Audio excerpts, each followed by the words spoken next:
Mas então, vamos falar um pouco de estratégia de partida. Eu achei que era um dos tópicos legais que eu podia trazer, que, como o Toso disse, estando tanto tempo trabalhando com isso e lidando com isso, dá para se trazer algumas coisas e às vezes é um mundo muito maior do que a gente parece, tá? Então, primeiro passando rapidinho por uma agenda, os tópicos que eu vou abordar, dar uma pequena introdução, falar um pouco sobre regras, um pouco sobre o que a gente pode fazer antes do evento, como que a gente planeja para um evento, como que a gente se planeja para uma partida, como que a gente conversa com a nossa aliança para definir estratégia, que a gente faz durante a partida, extremamente difícil, e também passar sobre alguns conceitos, coisas que não cabiam nessa outra historinha ali, mas que são maneiras legais de entender aspectos de como se joga vários dos jogos da FRC, não só desse ano.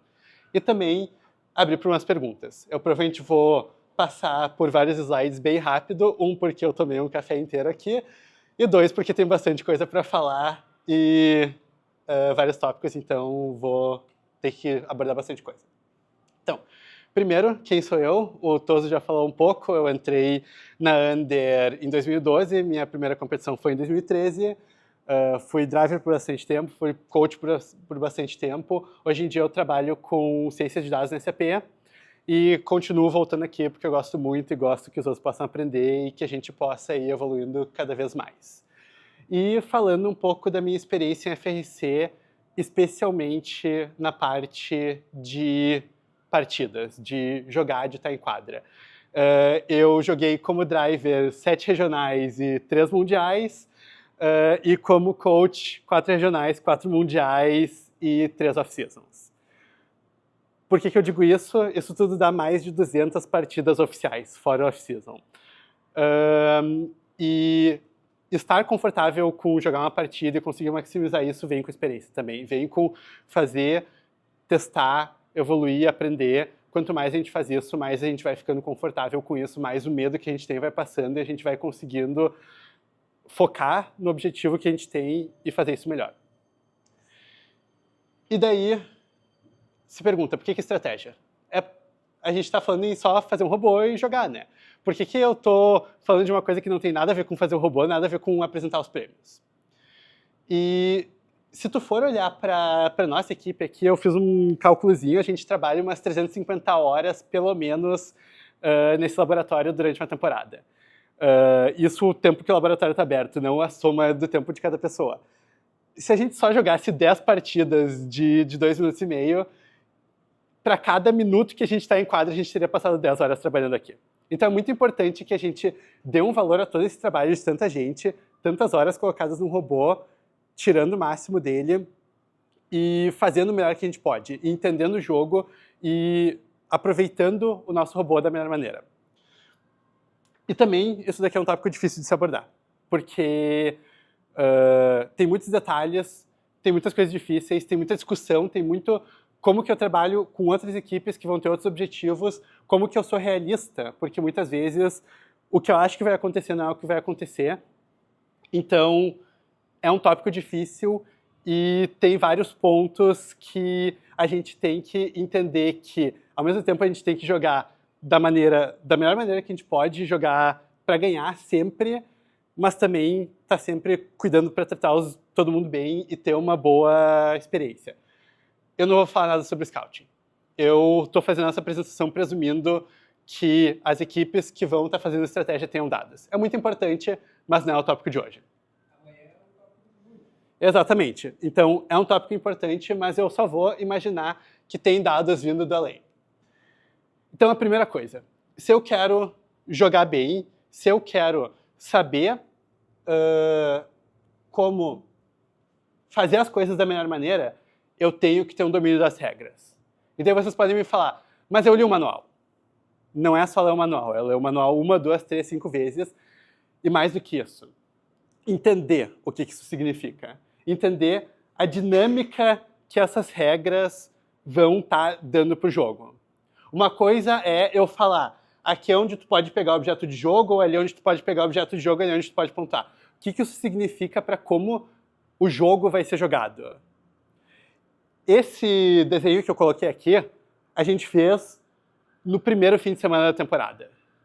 Se vocês pararem e olharem, aqui tá os caminhos que os robôs andam, aqui tá os pontos de defesa, aqui tá muito do fluxo essencial que se joga nessa partida até hoje. Isso a gente fez sem ver uma partida. Meses, pelo menos um mês antes de ter jogado uma partida. Mas só pelas regras, por entender a dinâmica das regras, por explorar não só o que a regra diz, mas o que ela significa, tu já pode entender muito disso. Então, a gente também tem que entender o que está implícito nessas regras. Quando eu falo do que está implícito nessas regras, eu digo, tem uma regra que me diz que eu posso segurar um objeto, né? Significa que eu só posso ter um objeto de jogo em um momento o tempo todo? Não. Olha o 254. Eles estão carregando 2 objetos, né? Eles estão quebrando as regras. Meu Deus, não. O que a regra diz? Tu pode ter posse de só um objeto. O que é posse? É ter controle dele por mais de 3 segundos. Isso foi menos de 3 segundos. Então, uma coisa é a palavra da regra, uma coisa é o que está escrito ali. Outra coisa é o que isso significa quando tu começa a analisar. A mesma coisa, fazer o AMP. Não tem nenhuma regra que diz que tu não pode fazer o AMP da outra aliança. Tanto que a gente conversou sobre isso cedo já na nossa temporada, como uma coisa mais de curiosidade. Tipo, interessante, né? Não dá pra fazer isso. Eventualmente, na regional a gente percebeu, bom, a gente vai estar jogando com times que podem não fazer o AMP. E pode ser uma coisa estrategicamente útil fazer o AMP para eles. Para com que a gente possa ter resultados melhores no nosso campeonato como um todo. E também é importante a gente estudar outras coisas. Tipo, o que vale mais nessa temporada? Fazer um ponto no speaker ou um ponto no AMP? Se tu só lê o manual, se tu só vê o que está escrito ali, tu vai pensar, o speaker é 2 vezes mais valioso do que o AMP. Mas na verdade não, a gente puxou dados, a gente calculou essas coisas eventualmente e viu que tu colocar uma nota no AMP, na verdade, vale mais do que tu colocar uma nota no speaker. Porque ela te proporciona fazer as notas do speaker com mais pontos. Isso tudo são aspectos que não estão escritos lá, não estão ditos pra gente de isso vale mais que outra coisa. Eles estão implícitos sobre como as regras interagem umas com as outras. E por isso que é importante que a gente tenha um domínio muito profundo delas. Para não só entender o que pode e o que não pode, mas como se joga, e como se joga da melhor maneira. E daí também tem várias coisas que a gente pode fazer antes de um evento começar. Mesmo depois de ler as regras, muitas vezes vão existir outros eventos que vão estar sendo jogados, vão ter os seus treinos que cada equipe está fazendo. Então, tem muita preparação que a gente pode fazer, mesmo descontando todo o processo de construir o robô, que a gente pode pensar nisso antes do evento. Por exemplo, treinar da forma certa. Isso é um ponto que vai voltar depois muito forte na parte de como agir durante a partida. Mas quando os drivers aqui da Under treinam, eu falo para eles, se virem, eu não vou ficar falando para vocês o que fazer. É porque eu sou preguiçoso? Sim, também. Mas é porque eu quero que eles possam ter autonomia. Porque eu quero que eles possam ter um controle inteiro do trabalho deles para com que eu não precise estar cuidando deles na competição. Porque se os drivers podem dirigir sem que eu esteja do lado deles, eu posso fazer outras coisas para eles. Eu posso focar nas coisas que os drivers não vão estar percebendo e ajudar eles de outras formas. Então, treinar da forma certa, treinar também considerando as estratégias que estão sendo usadas é muito importante, porque isso depois vai te proporcionar executá-las de uma maneira melhor. E também aprender muito com outros eventos. Por exemplo, a pergunta, qual que é o meta atual? Quando eu falo de meta, é metagame, é o jogo sobre o jogo.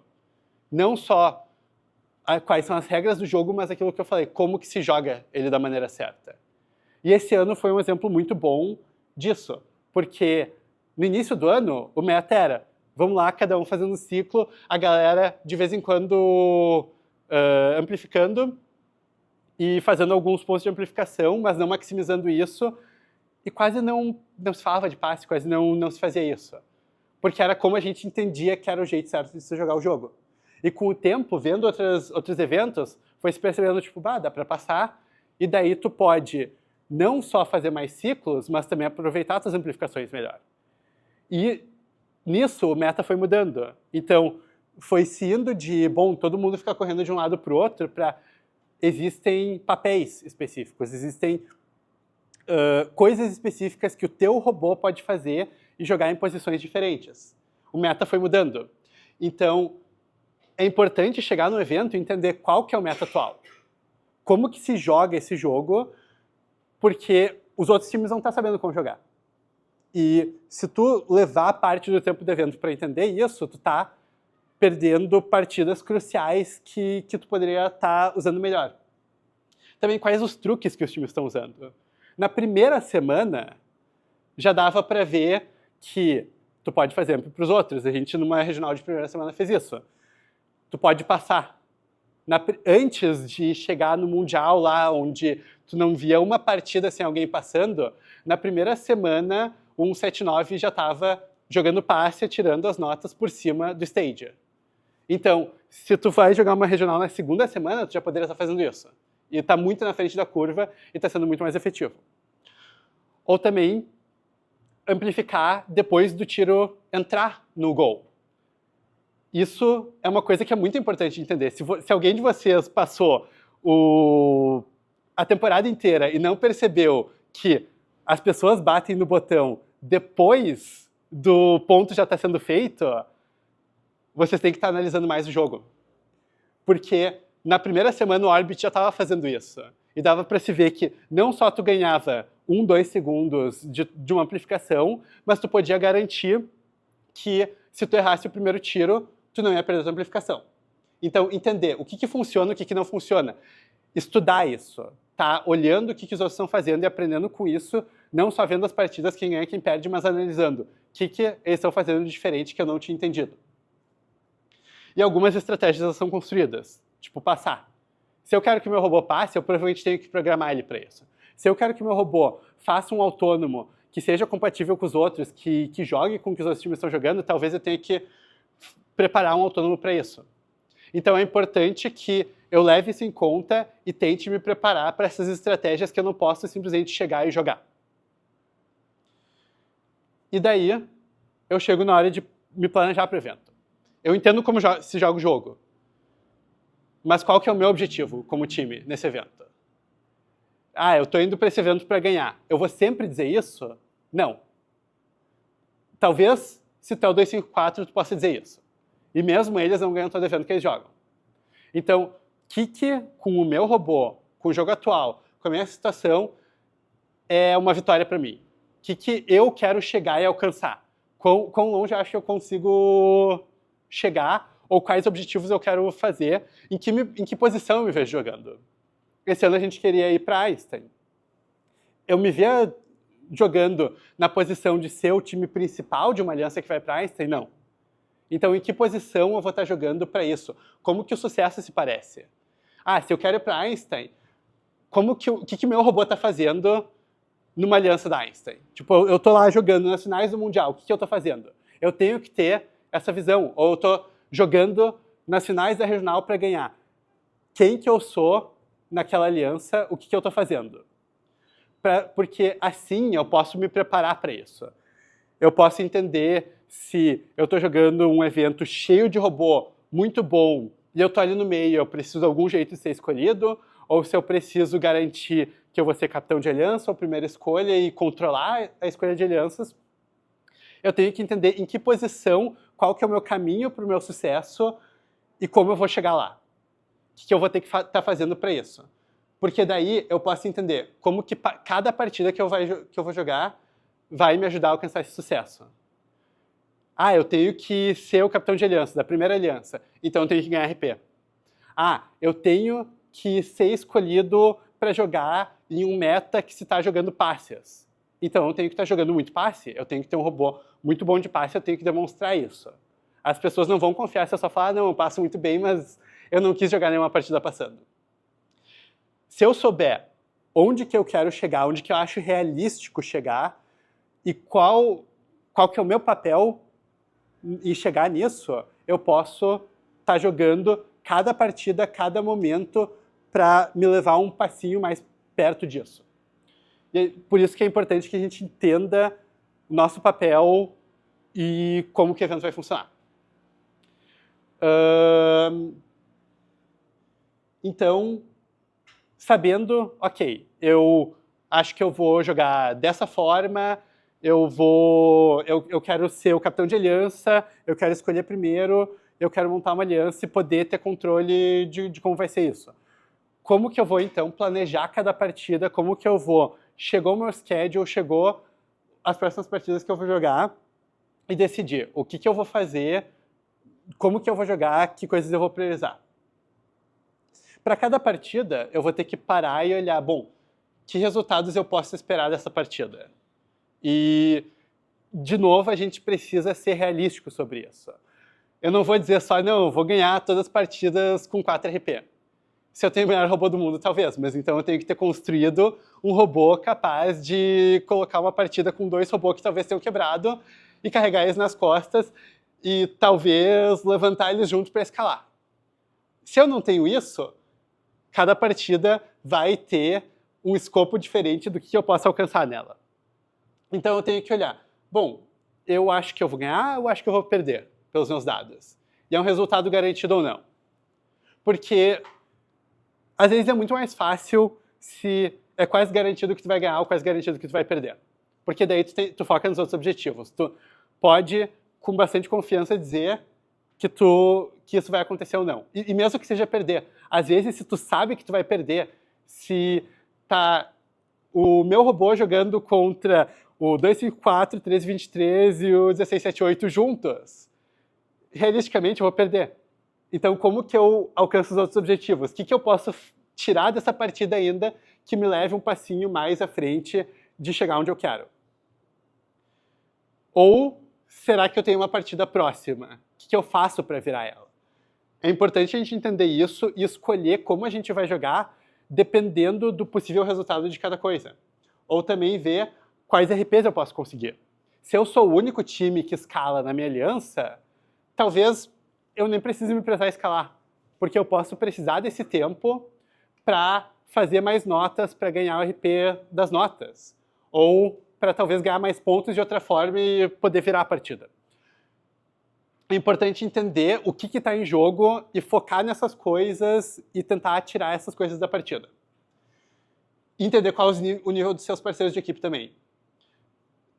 Um pouco incompatibilidade de autônomos, porque entender, eu posso jogar meu auto principal, eu posso jogar algum autônomo alternativo que eu tenho, quanto que eu posso confiar que esse time que fala que faz 8 notas no autônomo vai fazer elas mesmo ou não.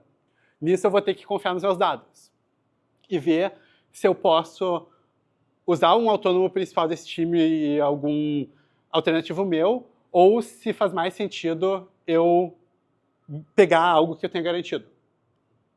E também entender, eu estou jogando com o melhor time do mundo e eu tenho que não ficar no caminho deles e não atrapalhar, ou estou jogando talvez com uma equipe que está tendo dificuldades e pode acabar fazendo uma falta. É muito correlacionado quantos pontos a equipe consegue fazer com também como eles entendem o jogo, quão bem eles dirigem e o quanto tu pode estar atrapalhando eles ou o quanto eles podem atrapalhar a tua aliança. É importante entender isso e planejar de acordo, para não passar vergonha de talvez atrapalhar um time que tu quer que te escolha ou de jogar fora uma partida por ponto de falta porque tu colocou um time que não sabia a regra de defesa para jogar defesa ou coisas do tipo. Então, partidas de nível mais baixo e nível mais alto precisam de planejamento muito diferente, muito diferente. E tu tem que entender o quanto cada time entende do jogo, o quanto cada time vai conseguir fazer seu papel sozinho e o quanto tu pode estar atrapalhando eles também. Então aqui, ao invés de ficar tão abstrato, eu acho legal a gente analisar umas partidas. Essa real a gente jogou em Iowa. Então, aqui nas nossas previsões, está 38-58. É uma margem legal, especialmente considerando que são pontos baixos. Provavelmente a gente vai ganhar. Então, se a gente jogar tudo certo, especialmente tem uma diferença grande em pontuação de autônomo. Se o nosso autônomo funcionar, que é uma coisa que não pode ser muito bloqueada, a gente está numa vantagem muito boa. Então, isso é um dos primeiros pontos. Olhando para os autônomos das outras equipes na minha aliança, mesmo que eles falem, não, eu tenho um autônomo do lado do que vocês jogam, talvez vocês podem jogar um alternativo. Não, porque os dados estão dizendo que o nosso vai estar muito mais consistente. E é importante entender essas coisas, é importante entender quando que a gente vai focar em jogar o que a gente sabe que é garantido ou quanto a gente pode ter uma flexibilidade nisso. Outro ponto, aqui no endgame, nenhum dos outros robôs tem uma média alta de endgame. Ou seja, eu provavelmente não vou conseguir um RP de escalada. Não tem por que eu perder tempo nisso. E se eu for ver o número de notas que eu tenho aqui para minha aliança, 4.3 mais 11.27. Dá mais ou menos as 15, 16 notas que eu precisaria para fazer um RP se eu fizer o co-op. Ou seja, co-op nessa partida é extremamente importante. E nota o tempo todo. O outro robô da minha aliança aqui, ele tem uma média muito grande de speaker, mas não jump. Então eu tenho que entender isso e jogar ele da melhor maneira para ele contribuir para essas notas para eu conseguir tirar o RP, porque eu quero classificar bem. Eu tenho um robô que tem uma média de pontuação muito baixa, eles provavelmente estão tendo dificuldade. O que eu posso fazer? Eu posso ver se a gente tem como ajudar eles. Eu posso ver se eles estão jogando defesa ou não e se eles entendem as regras de defesa. E ver como que a gente pode posicionar esse robô para... Cara, se tu não faz 2 pontos de alto, significa que tu talvez até esteja tendo dificuldade de andar.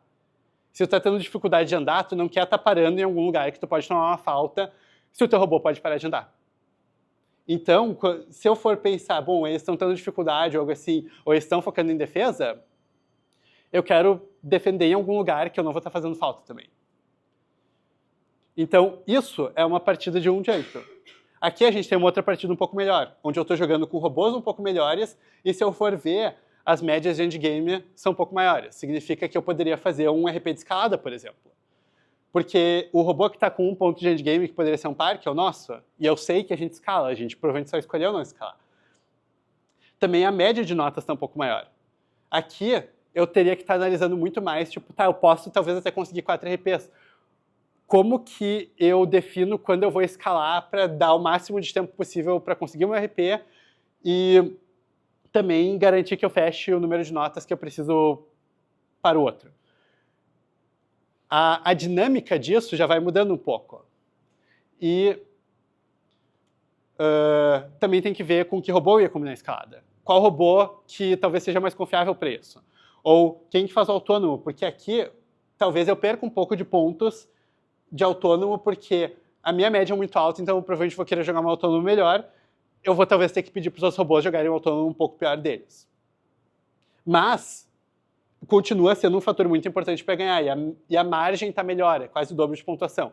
Então essa é uma partida que eu não me preocuparia muito, tipo, vai ganhar ou vai perder. Se não for muito errado, tu provavelmente vai ganhar. E daí agora, um caso completamente diferente.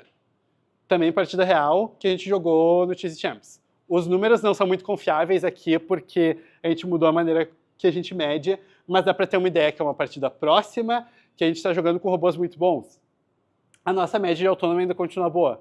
Mas aqui já se torna um caso onde tu sabe que, nesse caso a gente sabia que o 6328 era um robô que tinha muitos autônomos, muito bons. E que eles eram muito flexíveis. E a gente sabia que a gente tinha algo alternativo, que a gente podia jogar lá do lado da Source. Então, nesse caso, a gente viu que, bom, o 6328 é um robô que consegue jogar em volta do nosso robô que tem a pior média de autônomo, a gente pode jogar do outro lado e maximizar o global. E fazer com que todo mundo possa fazer algo útil. Aqui também teve umas perguntas bem interessantes de, bom, ok, são 3 robôs que podem estar passando, 3 robôs que podem estar recebendo. Quem faz o quê? Daí já entra outros aspectos que foram ficando mais interessantes nesse ano, que é onde que está a tua driver station. Quem está numa posição melhor para ver o que está fazendo, para passar, para receber. Nesse caso, a gente estava numa posição boa para receber, então a gente ficou recebendo passes. O 6328 passava muito, então eles estavam lá passando. O 7157 podia estar ajudando ou jogando defesa, porque eles também tinham robôs bons. E aqui também uma coisa que foi interessante de analisar na outra aliança é que eles tinham bastante robôs que recebiam muito bem e poucos que passavam, era um desafio bem diferente. E outro caso aqui também, que o 6328 fazia trap, então era super garantido conseguir um RP de escalada, a gente só tinha que dar o tempo para isso. E numa situação dessas, já se tornava muito mais importante a gente definir o fluxo. Tem 6 robôs aqui, relativamente bons, jogando, voando de um lado para o outro da quadra. A gente teve que entender como que cada um fica num lugar, como que cada um entende seu trabalho, para que a gente não fique entrando no caminho um do outro. Porque se a gente ficasse tentando ciclar enquanto eles passavam, coisa assim também, a gente podia pegar esse robô que estava na Einstein e fazer ele jogar pior. Ou se a gente não conseguisse lidar com quanto eles passavam. Ou se a gente só pudesse rodar um autônomo que atrapalhasse eles. Então, se torna uma dinâmica muito mais de como que tu consegue achar o ponto que tu joga melhor e encaixar com os outros e não atrapalhar os outros, não estar no mesmo lugar dos outros, do que evitar talvez uma falta, evitar um time que pode quebrar ou coisa assim. Então aqui tem uns exemplos de partidas reais que a gente planejou. E daí chega o ponto de discutir estratégia. Onde a primeira coisa, tem que falar com as pessoas certas. Às vezes vem um scouter aleatório falar de estratégia contigo, define essas coisas, tu conversa, chega lá na partida, o time faz uma coisa completamente diferente. Por quê? Porque não era alguém que foi para a quadra e estava dirigindo o robô, e essa pessoa não se comunicou da maneira correta com o time. Nenhum time, todo mundo sabe tudo o que está acontecendo. Todo mundo tem barreiras de comunicação interna ou alguém que não falou com outra pessoa. Mesma coisa aconteceu com a gente em Brasília. A gente conversou com outra aliança, vamos fazer o competition? Vamos. Foi lá, outra aliança não fez. Por quê? Porque eles não queriam? Não, porque a gente falou e a pessoa que estava como human player no lugar, a pessoa que tinha que clicar o botão de competition não estava lá e ninguém falou para ela. Então é importante falar com as pessoas certas. Tanto com o drive team ou com alguém que tu saiba que vai passar as decisões para o drive team para com que isso seja executado, ou com as pessoas que realmente vão estar fazendo isso como human player, no caso. Também tem uma dinâmica meio chata, às vezes, de poder, sabe? Todo mundo sabe que é diferente tu ir falar, conversar, definir estratégia com um time que não sabe tanto sobre as regras, que está com um robô ruim, ou se vem o Orbit conversar contigo e falar, bom, vamos jogar, sabe? E isso é uma coisa que acontece, em alguns casos, um pouco mais propositalmente, às vezes, mas muitas vezes nem é proposital, sabe? Tipo, simplesmente, tu vai jogar com um time bom, tu sabe que esse time pode estar na posição de escolher, tu quer ir com a estratégia desse outro time para mostrar que tu consegue jogar bem com eles. Ou, às vezes, chegam vários times e ninguém está bem preparado, e só por tu ter uma estratégia bem preparada, as pessoas vão te ouvir, as pessoas vão entender o que tu está falando. Então, nesse aspecto, para conseguir trazer uma estratégia um pouco melhor, é importante ter um robô bom e é importante estar bem preparado. Isso ajuda com que as pessoas ouçam e tentem cooperar contigo, mas também é importante a gente estar bem disposto a trabalhar de uma forma harmoniosa. No fim das contas, a gente não quer só falar, vai lá e faz isso e joga de um jeito que tu não quer jogar, porque senão se torna uma experiência ruim para todo mundo e muitas vezes os times não vão estar jogando o seu melhor por causa disso. E também olhar para maximizar o todo. Quando eu estou planejando uma partida, é muito fácil olhar, não, meu robô joga melhor assim, então eu vou jogar assim e os outros que se virem. Mas Às vezes eu jogo melhor recebendo passes, só que eu sou o único time que pode passar também. Então, muitas vezes, que nem eu estava falando com o Autônomo, na partida com Mechanical Advantage, pra gente fez sentido não jogar o nosso melhor Autônomo, porque significava que os outros 2 times iam poder jogar algo melhor. Então, olhando para como que eu posso fazer as coisas que os outros robôs não conseguem, como que eu posso montar uma estratégia como uma aliança, não só como robô, e ainda pensando para cumprir aqueles objetivos que eu disse, como que isso me leva mais para frente, mais perto de estar ganhando uma regional ou de estar na posição que eu quero estar. Então é importante convencer outros times e ser convencido. Às vezes, um time vai falar, eu quero fazer isso, um time vai falar, eu quero fazer aquilo, e um vai falar, eu quero fazer isso, outro vai falar, eu quero fazer aquilo. Como que a gente resolve isso? São dados, então 2 times querem muito jogar seu autônomo na frente do speaker. Quem joga isso? Bom, quais outros autônomos que os times podem jogar? Vamos pensar em maximizar o todo. Alguém tem uma outra opção que pode funcionar bem? Daí esse time joga outra opção. Ou não, alguém dos 2 vai ter que jogar um autônomo muito pior. Então vai por quem tem uma confiabilidade maior, quem está acertando mais notas, quem está mais consistente. E para isso, de novo, os dados vão ser importantes. Ou a argumentação, que nem eu falei com a partida com o Mechanical Advantage. A gente estava na frente da station que tem a melhor visão para receber. Então a gente estava bem posicionado para receber. Não adianta eu estar jogando lá longe e não conseguir ver as notas que estão no chão. É importante usar esses argumentos, essas coisas, para tentar de uma maneira cordial e legal chegar em uma estratégia que todo mundo esteja feliz com ela e que consiga dar os melhores resultados para a aliança. E entender que a gente vai, muitas vezes, ceder no que não é tão essencial e saber o que é essencial para as partidas e insistir nisso. Então, ano passado era um exemplo muito bom. Tinha a Charge Station, que tinha que estar balanceada. A gente insistia muito em jogar o nosso autônomo na Charge Station porque era muito importante fazer ele para conseguir os RPs. E a gente sabia que a gente nunca errava de pelo menos estar em cima dela. E então a gente insistia muito nisso porque era muito importante para o resultado da partida, para conseguir os RPs. Porque outros times erravam muito mais isso. Só que em outras coisas a gente ia ceder. Em outras coisas a gente ia jogar de uma maneira que fosse melhor para os outros times. E, de novo, tratar os outros da melhor forma possível. É um dos momentos mais tensos, difíceis de lidar às vezes. E vai ter discordâncias e coisas do tipo. A gente tem que tentar fazer isso de uma maneira que ninguém saia tendo uma experiência terrível. No Mundial esse ano a gente teve um exemplo muito legal, que a gente estava jogando com o 2767, apenas 2 vezes campeão mundial, e a gente estava jogando uma estratégia onde, se eu não me engano, eles queriam passar pra gente e era importante que o outro time jogasse defesa. Eles falaram que o outro time...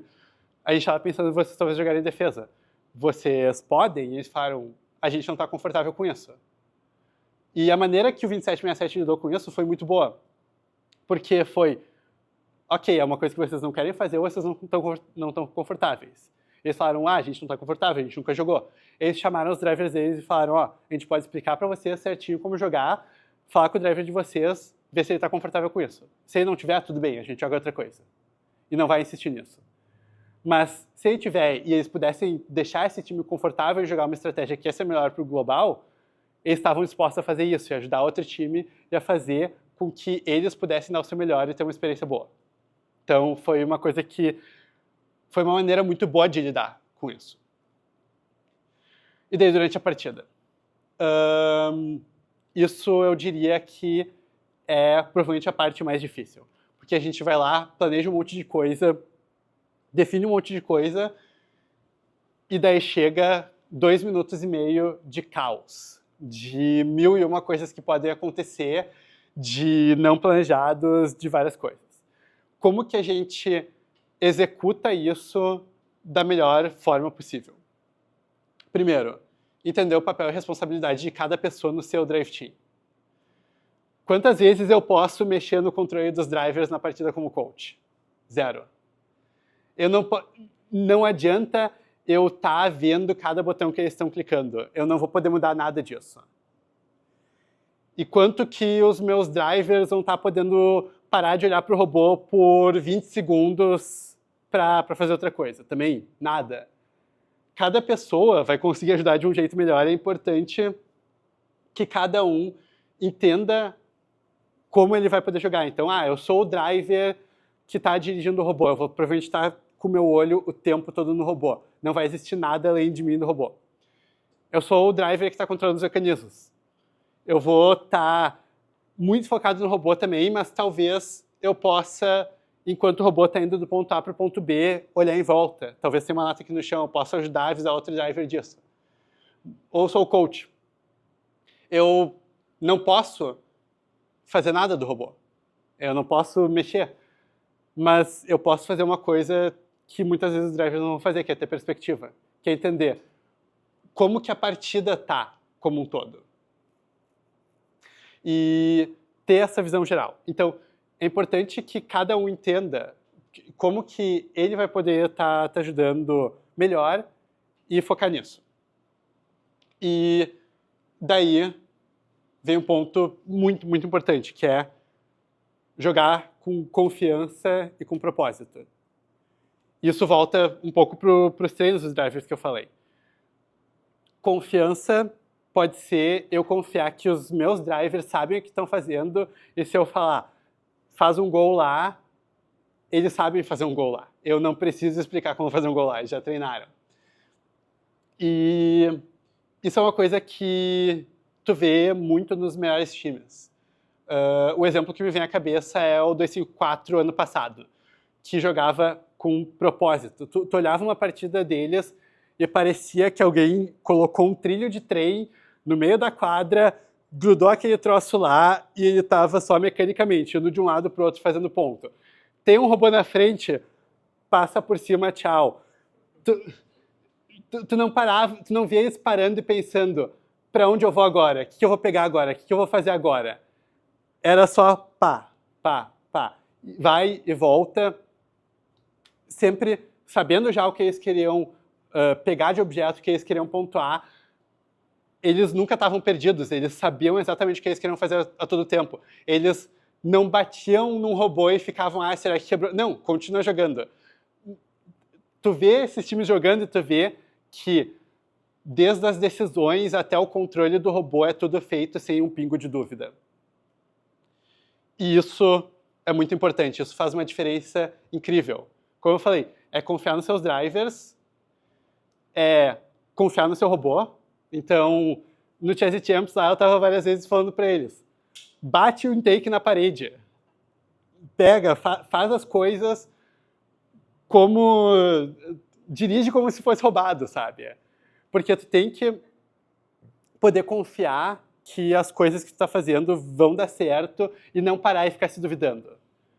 Uma partida é muito rápida. 10 segundos de uma amplificação passam muito rápido. Então, se tu ficar se duvidando, esse tempo vai passar instantaneamente. E também nas decisões. Isso é um ponto muito importante. Eu prefiro tomar uma decisão que não seja a melhor de todas, mas tomar uma decisão e fazer isso, executar isso, sem parar e sem ficar duvidando, indo para lá e para cá e voltando, do que fazer o contrário e ficar parado sem saber o que fazer, sem saber o que jogar.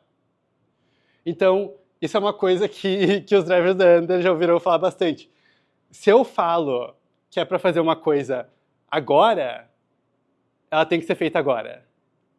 E o Carvalho vai saber, eu já enchi muito saco dele por causa disso.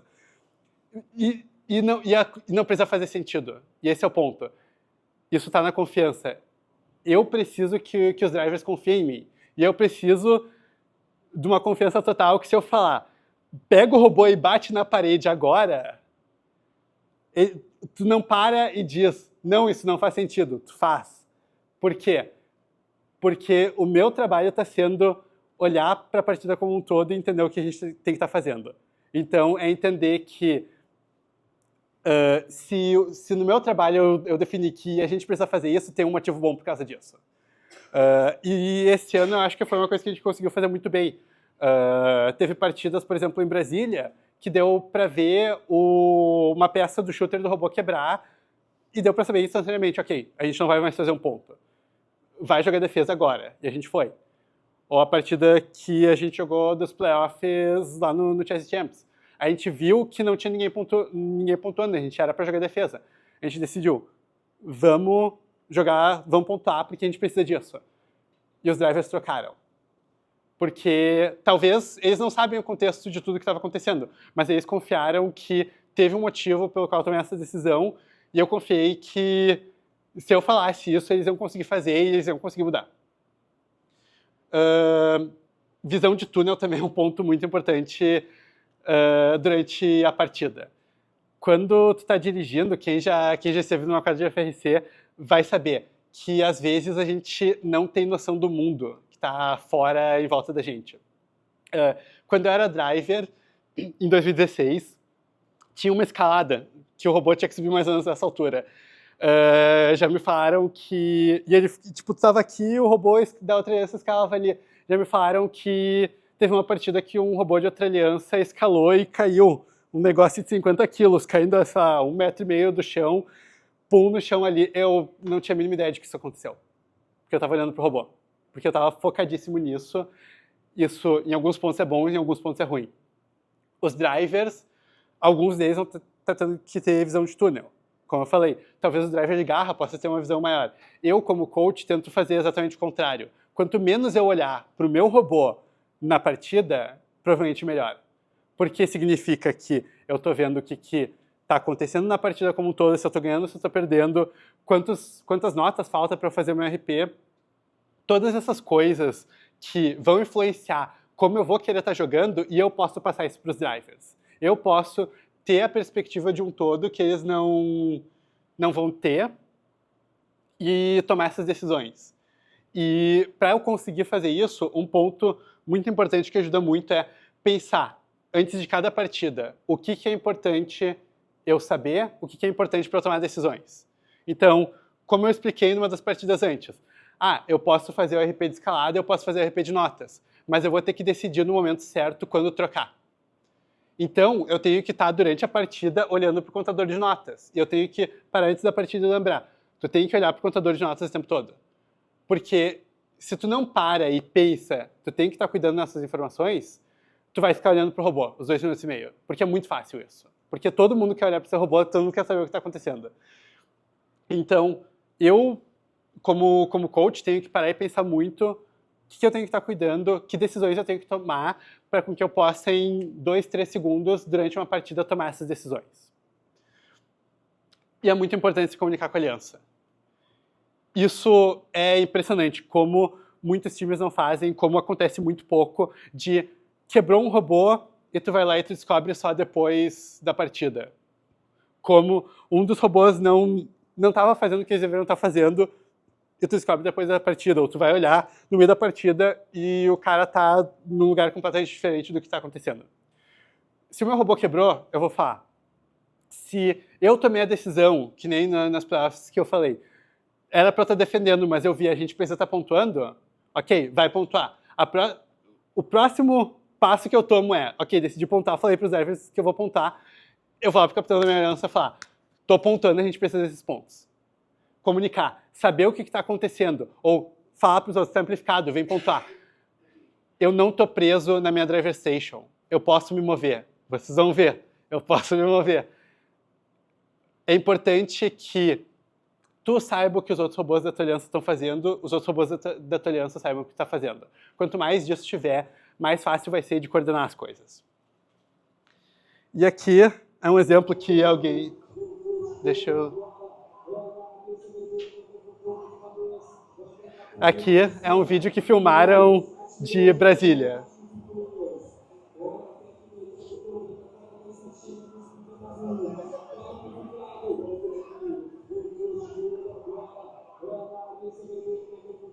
Por que eu estou mostrando esse vídeo para vocês? Para mostrar que eu sou maluco? Não, não precisa de vídeo para saber disso. Para mostrar que era um pouco engraçado eu correndo também que nem um louco para lá e para cá. Não. A pessoa filmou percebendo, tipo, nossa, o cara não fica parado no meio de uma partida, sabe? Mas é interessante que esse vídeo também mostra muitas das coisas que eu vou estar tentando fazer durante uma partida, que eu vou estar tentando ter essa perspectiva, ter essa visão que os drivers não podem ter, comunicar e fazer essas coisas. Então, por exemplo, começa o vídeo, eu tô lá na outra aliança, longe da minha driver station. O que eu tô fazendo lá? Eu tô conversando com o coach aos drivers da outra aliança, falando talvez, tá amplificado, vem pontuar, ou espera pra vir que vai demorar pra amplificar. Eu tô fazendo essa parte de comunicação. Eu venho, eu corro pra cá, eu vou quase pra fora da quadra e olho em outro ponto. Por quê? Porque os drivers, eles estão focando lá no robô. Mas talvez tenha uma nota em um lugar, um objeto de jogo em algum lugar, que pode ser visto, pode ser pego, pode deixar nossos ciclos mais rápidos e eles não estão vendo. Então eu estou tentando ver isso. Eu vejo algo, eu vou lá, eu me comunico com os drivers. Eu não estou o tempo todo com eles, mas eu estou passando as informações que são úteis para eles perceber, tu pode roubar uma nota da outra aliança lá longe e ter essa perspectiva que talvez eles não percebam porque eles estão executando. E a quadra tá aqui. Eu tô olhando pro outro lado. Porque tava passando uma série legal no Netflix, no outro lado, não. O telão tava atrás. Ou seja, se eu olhar para trás e olhar pro telão, eu sei qual a pontuação que tá naquela partida, quantas notas já foram, quanto tempo falta. Falta 1 minuto e meio ou 15 segundos, eu tenho que vir escalar, eu tô ganhando ou perdendo, eu tenho que mudar algo que eu tô fazendo e tentar salvar essa partida? Olhando para lá, olhando para fora, eu posso ter essa perspectiva que me deixa tomar decisões e que me deixa também criar essa confiança com os meus drivers de se eu falar que é para bater na parede, é porque tem um bom motivo de bater na parede. Porque eu tô olhando essas coisas e eu tô podendo trazer e agregar de uma forma diferente e trazer coisas que eles não estão vendo.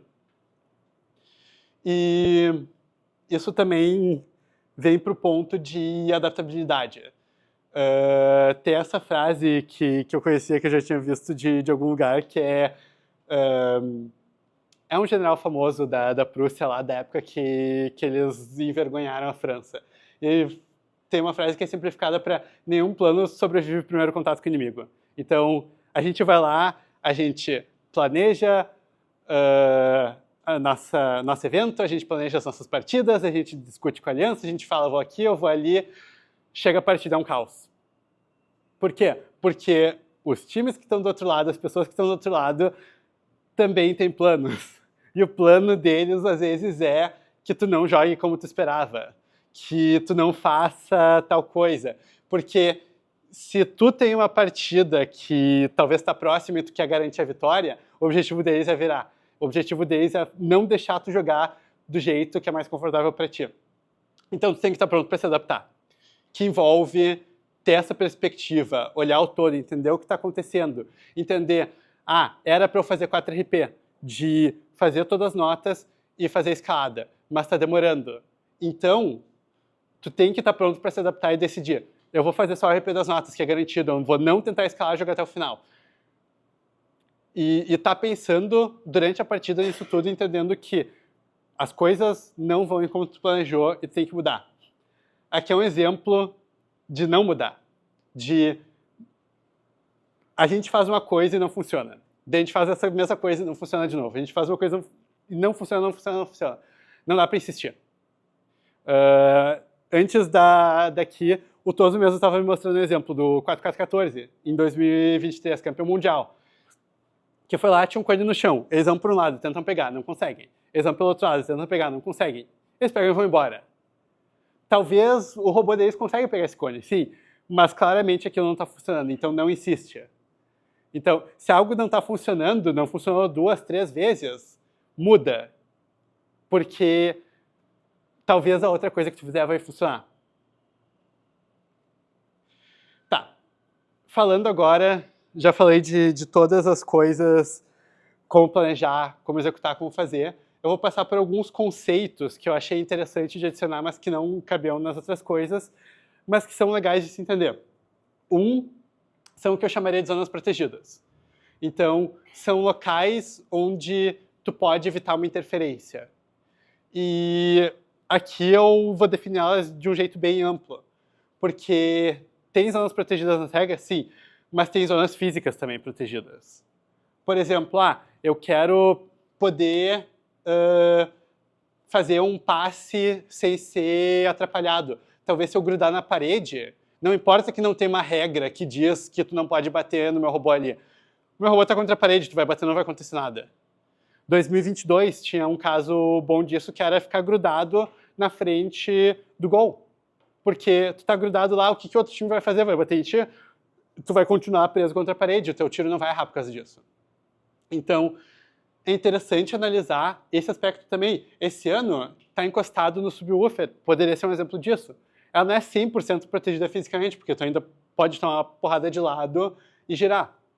Mas se torna muito mais difícil que alguém bata e te atrapalhe. É importante entender isso. E tem zonas que são protegidas por regras. A zona do AMP, a zona de coleta, o stage, no fim. E essas zonas é interessante entender que a regra diz uma coisa, mas a prática muitas vezes vai dizer outra. Então a regra diz, não pode tu bater num robô da outra aliança se o bumper de algum dos dois está aqui. O que isso significa quando eu leio? Isso significa que se tu tá por aqui, tu tá pedindo para tomar uma falta. Não importa quem iniciar o contato. Então, são zonas que a gente tem que entender que, às vezes, elas criam uma área insegura muito maior do que isso. Então, tipo, se eu tô jogando defesa, eu não posso jogar defesa grudado aqui. Porque se um robô me empurrar e bater, eu tava onde eu não deveria. Eu tô pedindo para tomar uma falta ali. Porque a regra ela é clara em relação a isso, que não importa quem iniciar o contato. E tem uma regra que diz que tu não pode forçar outro robô a tomar falta, mas o limite dessa regra não é claro, sabe? Não é... Tem uma coisa que é tu empurrar o robô do outro lado da quadra até ali para fazer ele tomar uma falta, mas se tu já tá ali no lugar que tu não deveria estar, tu tá pedindo para tomar uma falta. Então, é importante entender isso, que essas zonas, elas têm uma área muito maior do que elas parecem, e usar ou evitar elas de acordo. Então, essa zona do AMP, tu não precisa usar. O objetivo dela é com que tu possa fazer o AMP sem ninguém te bater. Tu pode usar ela para fazer o speaker sem ninguém te bater. Se tu parar aqui no canto, tu consegue atirar no speaker e evitar com que te batam. Ou tu pode usar para zonear uma área. Porque qual que era um dos motivos pelo meta de passe funcionar tão bem, de ter um robô ali o tempo todo recebendo? Porque não tinha como outro time vir e roubar uma nota que estava aqui no canto. Porque se tu vem querer se meter aqui, o que o outro time vai fazer? Ele vai bater em ti e tu vai tomar uma falta. Tu pode usar essas zonas de uma forma criativa para fazer esse zoneamento, até para defesa. Então, pensa que eu estou nos últimos 30 segundos e eu já não posso mais passar por baixo do stage. Ou eu não posso mais ter contato aqui por baixo do stage. Se eu posicionar o meu robô para defender aqui, meio longe, eu consigo fechar toda uma área aqui do lado. Porque se eu estou aqui e o outro robô tenta vir por aqui, eu simplesmente bato ele contra a torre. Falta. Uma falta terrível. Se o outro robô tenta passar aqui por dentro, eu só venho aqui por trás e falta de novo.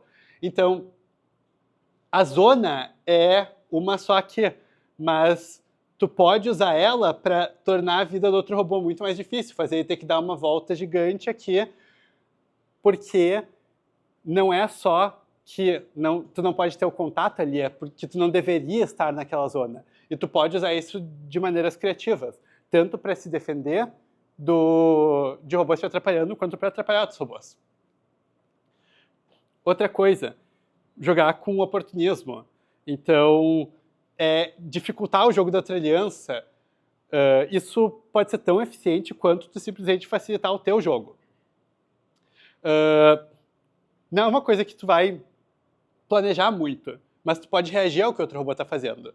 Então, com as zonas protegidas, tem exemplos de oportunismo. Tem exemplos de, o outro time está usando uma zona que não pode ter contato para ter um caminho mais fácil. Por tu se posicionar ali, por tu estar forçando eles a tomar uma falta se eles passam por ali, tu consegue impedir com que eles fiquem se aproveitando desse espaço que tem ali que eles não poderiam estar, ou que eles fiquem te dando ponto de falta. Mas isso tu vai reagir ao que eles estão fazendo.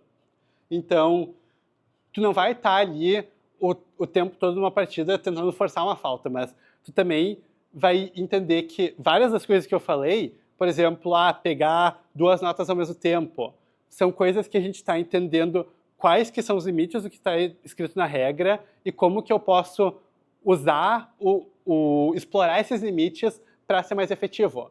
Só que também, às vezes, eu vou estar decidindo tomar um risco. E tu tem que entender quando tu tá tomando um risco que tu pode ser punido por isso. Então, eu tô usando o stage para ter um caminho mais curto para voltar no fim do jogo? Sim, talvez eu esteja sendo esperto nisso, mas eu também estou tomando esse risco e alguém pode vir me punir. E é muito esperto a gente estar de olho nisso e estar deixando o jogo mais difícil, não deixando os times tomar liberdades muito grandes com essas regras que estão ali para impedir eles de fazer isso. Ou, por exemplo, com objetos de jogo, de tu deixar um monte de objetos de jogo em volta do teu speaker. Ou em volta da tua source.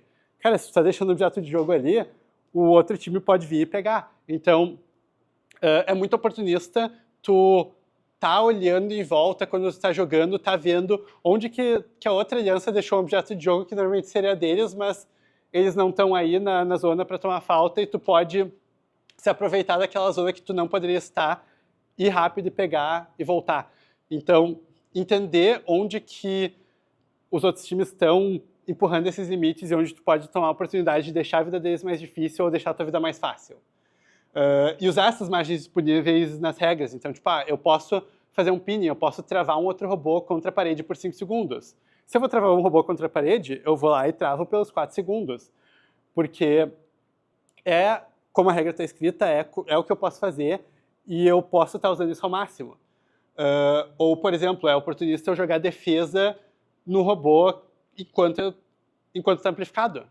Tipo, o robô acabou de amplificar, eu posso ir lá e travar ele por 4 segundos num pinning, porque mesmo que o meu objetivo seja estar jogando ataque, eles estão num momento muito útil do ciclo, que é o ciclo de amplificação. Eu posso perceber isso, eu posso tornar isso mais difícil. Ou eu estou jogando passes e vem outro robô passar. Eu acabei de passar, eu posso voltar direto. Ou eu posso esperar um segundo, bater no robô da outra aliança que está passando e fazer eles errar. São tudo coisas pequenas que eu posso aproveitar os momentos que aparecem e ir tornando a vida dos outros mais difíceis. Se vocês olharem as partidas da Einstein, do Orbit, esse ano, eles jogam de uma maneira muito oportunista. Eles estão fazendo um ciclo lá, mas tá o 254 vindo atirando, aproveita e bate no cara. Tu tá voltando pro teu caminho, tem uma nota no chão, atira a nota que tu tem pro teu lado e pega a nota que tá no chão. Não deixar essas coisas fáceis pro outro time, tornar a vida um pouco mais difícil. Mas é importante que existe uma margem fina entre oportunismo e forçar falta. Uma coisa é tu bater num robô que está numa área tua, que está onde não deveria estar, pelas regras, e ganhar uma falta por causa disso. Porque a regra não é só que ele não deveria bater em ti ali, a regra é que ele não deveria estar ali. Outra coisa é tu pegar o robô lá do outro lado da quadra, empurrar ele e fazer ele tomar uma falta e forçar um RP, uma coisa assim. Isso claramente não é permitido pelas regras e também não é no espírito da First. Então, é importante, com a parte de oportunismo, entender que a gente quer jogar duro, mas dentro dos limites de como o jogo é para ser jogado. Também, fluxo de jogo. Isso é uma coisa muito, muito importante quando a gente está jogando em um nível mais alto. A gente quer entender não só o papel de cada robô, mas por onde cada um vai estar se movendo. Quais as linhas? Eu passo por baixo do stage aqui ou por cima? Qual station que eu uso para pegar um objeto? Quais caminhos eu posso usar? Quais lugares eu posso usar? Por quê? Quando tu tem robôs que estão fazendo muitos ciclos, estão muito rápidos, é muito fácil tu começar a ir um na frente do outro e se atrapalhar. e tornar a vida de todo mundo mais difícil.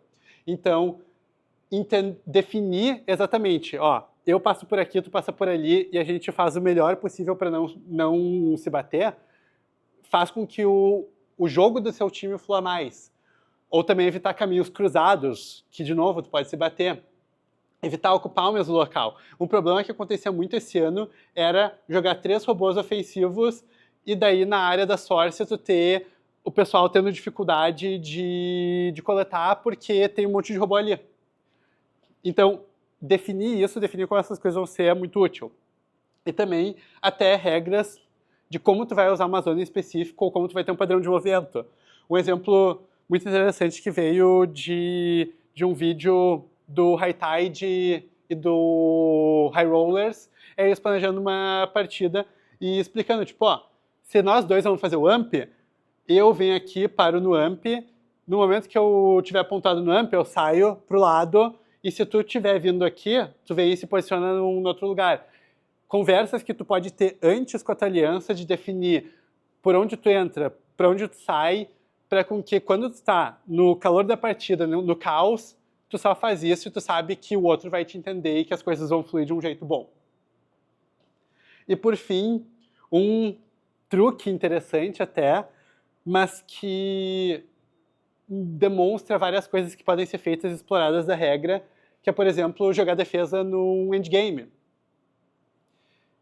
Evitar que outra aliança tenha essa pontuação de endgame ou RP. E daí vocês podem parar e pensar, tipo, tá, mas as regras nunca deixam tu defender no endgame. Não, tem uma regra específica que eu não posso estar no stage batendo nos outros robôs, ou na charge station batendo nos outros robôs. E aí entra a criatividade de como a gente pode entender o que as regras significam, o que elas dizem, especialmente o que elas não dizem, e como tu pode usar isso para tornar o jogo da outra aliança mais difícil. Então, o objetivo não seria bater no robô que está tentando escalar ou tornar isso impossível, mas sim deixar com que eles não tenham tempo para fazer esse endgame. Isso era uma coisa muito comum em 2017, que os robôs precisavam escalar uma corda e demoravam para pegar ela. Então, se tu não chegasse na corda com 10 segundos sobrando, tu não ia conseguir escalar. Então, eu não preciso te impedir de chegar na corda como um todo, eu só preciso garantir que quando tu chegue na corda, tu já não tem mais tempo para fazer o que tu precisa fazer. E daí, eu posso aproveitar que um robô esteja tendo um posicionamento arriscado, que eu estava mostrando antes. Se eu estou no endgame, no jogo desse ano, eu posso, com um robô muito fácil, bloquear um caminho inteiro, porque se o outro time tentar passar por lá, eles vão tomar uma falta grande. E eu posso usar isso para evitar com que um robô volte e faça RP. Isso é uma coisa que a gente não via tanto esse ano, porque é muito mais difícil que seja útil tu evitar um outro robô fazer RP do que tu evitar quando é um endgame de 50 pontos ou mais que tu pode virar uma partida. Pode ser útil tu evitar que um robô faça RP se ele está diretamente competindo contigo para estar em First Seed ou algo assim, mas muitas vezes não vai ser o que vai acontecer. Muitas vezes tu vai querer isso mais para conseguir uma diferença de pontuação, talvez virar uma partida no fim dela. Então, eu posso estar aproveitando que o robô está mal posicionado, bloquear as rotas de retorno, ficar esperando e aproveitar que o robô vai estar surpreso, que tu não estava esperando, isso nunca aconteceu contigo e tu entra em pânico. E daí tu não sabe como escalar, e daí mesmo que tu chegue com o tempo que tu normalmente chegaria para escalar, tu tá desestabilizado, tu não sabe o que fazer, e tu não sabe como reagir. E às vezes tu consegue virar uma partida por causa disso, às vezes tu consegue surpreender outro robô por causa disso. Isso é um exemplo de coisas que a gente pode fazer, que a gente pode explorar, que não estão em nenhum lugar nas regras, mas que são maneiras de estar explorando essas interações e conseguir vantagens. Isso é um exemplo só, mas tem várias outras estratégias que são alternativas e que a gente pode explorar essas regras por completo, não só o que está escrito, mas o que elas significam e como que a gente pode usá-las para vantagem, para estar jogando melhor, para estar alcançando o objetivo e tendo um resultado melhor em quadra e fazendo jus a todo esse trabalho que a gente colocou no robô. Então, um pouco no resumo, entender o jogo, entender como que é o meta do jogo, como que se joga, quais são os truques desse jogo, saber o lugar do seu robô nesse jogo, como que eu vou jogar, quais que são as minhas capacidades, como que eu posso maximizar isso, e jogar cada partida com esse objetivo em mente. Como que essa partida está me levando para ser o capitão da primeira aliança, como essa partida está me levando para ganhar uma regional, ou para chegar nos top 5 de uma regional, se for o meu objetivo, ou como que essa partida está me levando para ser finalista da minha divisão, se for o meu objetivo, ou ir para Einstein, se for o meu objetivo. Planejar cada partida para otimizar a aliança como um todo, para colocar cada um da maneira que vai jogar melhor e ter o melhor resultado para esses objetivos. Jogar com confiança e propósito. Vai fazer uma coisa, faz, e é isso, mesmo que tu não esteja fazendo a melhor coisa possível, fazer ela com confiança. Observar o todo, o que está acontecendo na partida como um todo, para poder se adaptar com ela e explorar todos os aspectos do jogo e das regras de uma forma oportunista e de uma forma a maximizar cada coisinha pequena no jogo. Fazendo tudo isso, a gente consegue tirar muito mais de todo o trabalho que a gente coloca no nosso robô e ter resultados melhores. Então, o que eu tinha para apresentar era isso. Foi bem longo, como eu imaginava, e agora temos tempo para perguntas ou não? Temos, tá, certo. Então, se alguém quiser perguntar algo, estamos aqui.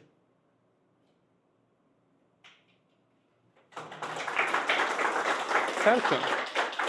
Muito obrigado, então.